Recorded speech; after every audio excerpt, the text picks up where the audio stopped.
Bonjour à tous. Donc on se retrouve cette semaine pour la suite de notre livre Comment réussir son référencement web avec au programme cette fois-ci comment obtenir plus de visibilité dans le moteur de recherche.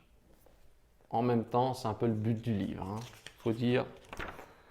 Et on commence avec le premier point qui nous parle en fait de l'authorship. Donc qu'est-ce que c'est l'authorship? C'est, comme vous pouvez le voir sur cette petite capture, afficher en fait la tête de l'auteur et l'article associé. Vous l'avez peut-être certainement vu déjà pour d'autres sites. Apparemment, ce concept d'affichage a été abandonné en 2014, mais on va dire que la prise en compte de l'auteur est toujours d'actualité. Ce qui veut dire que si vous avez par exemple un blog ou si vous rédigez des pages d'information, il peut être intéressant d'associer un auteur à la page. Pourquoi? Parce que si Google arrive à faire un lien justement ensuite après entre les différentes pages rédigées par un même auteur et qu'il estime qu'en plus les personnes accordent de l'importance à ces pages, il peut valoriser l'ensemble des pages. Il peut donner aussi plus de poids au site parce qu'il peut faire le rapprochement entre elles. Donc l'authorship, ça peut être un petit plus à mettre, surtout que si je prends le cas de WordPress par exemple, il suffit d'installer un plugin et puis vous avez directement l'authorship après qui est intégré. Mais c'est vrai que par rapport à l'affichage, là, aujourd'hui, c'est quelque chose qui apparemment a l'air d'avoir disparu. Mais l'authorship est toujours encore présent. Ensuite, on va parler de la partie des rich snippets. Donc, qu'est-ce que c'est exactement? Si on veut, c'est les nouvelles données structurées proposées par, elles ne sont pas proposées par Google, mais en gros, l'idée c'est de structurer proprement le HTML avec des nouvelles, on va dire, des nouvelles balises en fait qui vont encapsuler les différents éléments de la page. Quels sont les éléments par exemple? On pourrait imaginer d'encapsuler par exemple un prix pour que Google reconnaisse le prix. Par exemple, si je prends le cas de PrestaShop, dans le thème par défaut de PrestaShop, on encapsule par exemple le prix avec l'option Item Price. Donc ça veut dire que le prix est encapsulé par ces balises Item Price qui permet justement de dire Google, regarde, cette zone-là du site, ça c'est un prix, c'est le prix d'un produit. Tout comme on peut avoir justement, je dis au hasard, mais Item Product Name par exemple pour le nom du produit, etc. Et en fait, toutes ces balises permettent de mieux structurer la page et aident à Google à mieux comprendre qu'est-ce que c'est quoi. Parce que sinon, Google, ce qu'il doit faire, c'est qu'il doit venir sur votre page, il doit dire, voilà, on a une grosse description, qu'est-ce que c'est le prix, qu'est-ce que c'est le nom du produit, qu'est-ce que c'est la description, il ne sait pas, parce qu'il ne peut pas, il n'a pas de moyen lui-même de faire la détection. Le seul moyen pour lui clair et sûr et fiable, c'est justement qu'on lui indique au travers de balises. Et de plus en plus, justement, ces balises, on va dire qu'elles sont mises en place dans les thèmes que vous utilisez. Par défaut, dans le thème de PrestaShop, vous avez déjà ces balises qui sont en place. Par exemple, vous avez ça dans les catégories produits, vous avez ça sur les fiches produits, etc. Et par contre, ce qui est important, c'est si vous achetez un thème autre que celui du standard, c'est important de vérifier, déjà, de demander aux développeurs si les métadonnées sont incluses, et justement ces rich snippets s'ils sont supportés. Et par la même occasion aussi, vous pouvez toujours le faire, vous pouvez toujours tester en fait si les données structurées sont reconnues par le biais de l'outil de Google. Justement, je vais vous montrer, qui propose le test des données structurées. Donc en fait, vous avez un champ dans lequel vous saisissez l'URL de la page, vous cliquez sur valider et puis ça vous dit si tout est OK ou si justement c'est pas reconnu les informations qui sont sur la page. Ça c'est intéressant, ça vous permet de vérifier si le thème que vous avez choisi il est adapté pour ce que vous voulez faire. Donc justement, ça c'est aussi valable, donc les données structurées c'est aussi valable pour les avis produits par exemple. Vous voyez ici on a un avis avec les étoiles, etc. Ça fait partie des données structurées. Donc ce qu'il faut comprendre c'est que plus, plus le contenu est structuré aux normes techniques, plus vos pages ont de chances de bien s'afficher dans les moteurs de recherche. Ça ne veut pas dire que ça fera tout, mais c'est assez normal si vous donnez une page en brut au moteur de recherche, ou si vous lui donnez une page où on lui dit voilà, ça c'est le prix, voilà, ça c'est la description, voilà, ça c'est le commentaire client, voilà, ça. Le moteur de recherche va beaucoup mieux comprendre et il va dire ok, j'arrive à distinguer les éléments, j'arrive à les dissocier et la compréhension sera meilleure. Contrairement à quelqu'un qui dit voilà, on te donne tout en vrac, essaie de comprendre. Ça va être beaucoup plus difficile. Ensuite, on nous parle du Knowledge Graph de Google. Je vais avancer un petit peu. Alors, je suis désolé, il y a un peu de bruit, il y a des travaux, mais je suis obligé de faire avec.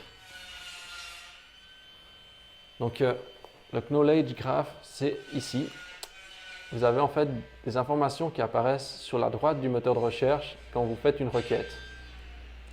Ici, par exemple, ils ont tapé BNP Paribas.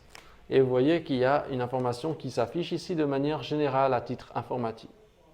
C'est quelque chose qui fait tout d'un coup, qui est assez rassurant en fait pour le client quand il voit ça. Il dit oh, c'est quand même, c'est un poids lourd du marché. Enfin, c'est le genre d'élément que les clients aiment voir.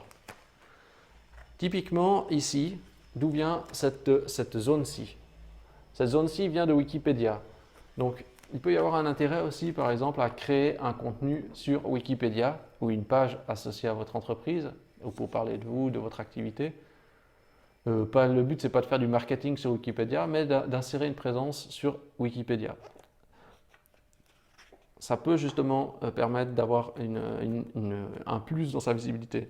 C'est le cas aussi pour Renault. Bon, ok, c'est des grosses entreprises, mais on voit il y a toutes sortes d'informations, date de création de l'entreprise, etc., ce genre de choses. Et en fait, ces informations sont extraites de Wikipédia. D'ailleurs, vous voyez en haut, vous avez la page de Wikipédia associée pour Renault. Voilà.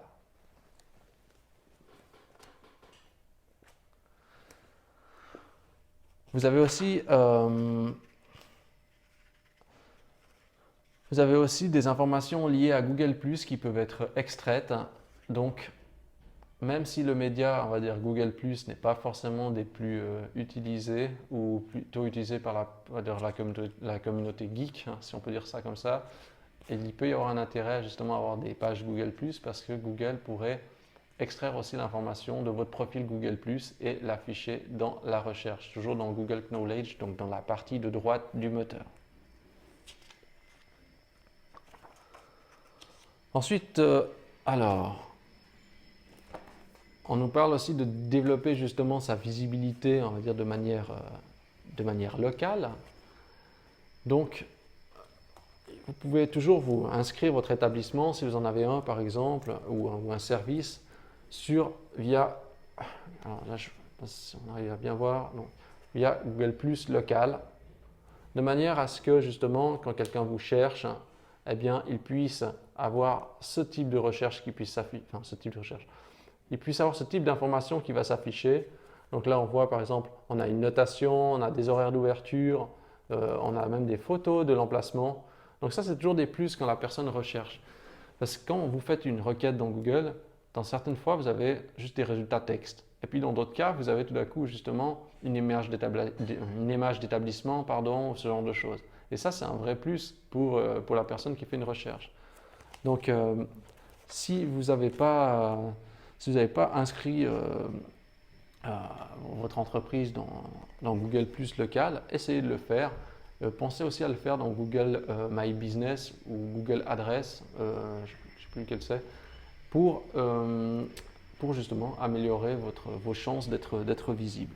Ça, c'est toujours des petits plus, quoi. Parce que justement, tous les établissements, etc., les informations peuvent être repris dans Google Knowledge. D'ailleurs, je crois que pour WebAx, quand on recherche, il apparaît avec des photos, etc.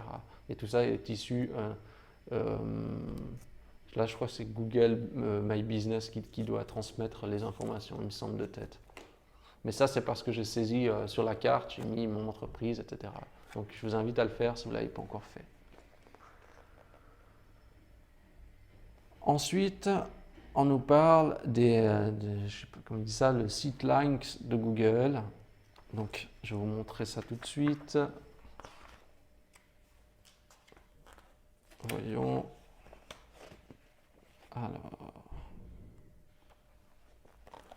vous avez certainement vu, quand vous faites une recherche, vous avez les résultats qui apparaissent de cette manière.